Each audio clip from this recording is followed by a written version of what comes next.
I want to know from you, do you have any thoughts that have transformed into habits?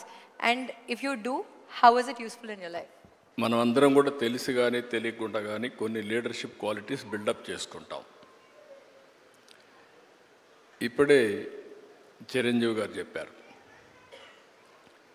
ఆయన లైఫ్లో ఒక ambition, అది ఒక సంకల్పం. ఆ సంకల్పమే నేను నటుడు కావాలి అనే సంకల్పం ఆయన మైండ్లో పడింది. అక్కడి నుంచి ఆయన జీవితంలో ఒక పాజిటివ్ మైండ్ సెట్ డెవలప్ చేసుకున్నాడు. ఎన్ని సవాళ్ళు వచ్చినా ఆయన గోల్ ఈ సెట్, ఆ గోల్ రీచ్ అయ్యే వరకు నిరంతరం పనిచేశాడు. ఒక మాటలో చెప్పాలంటే ఎన్టీఆర్ రామారావు గారు ఉన్నంత వరకు ఈయన ఒక స్థాయిలోకి వచ్చారు. ఎప్పుడైతే సినిమాలో నుంచి ఆయన రాజకీయాల్లోకి వచ్చారో ఈయన అక్కడి నుంచి ఆకాశం ఎత్తి ఎదిగే పరిస్థితికి వచ్చారు.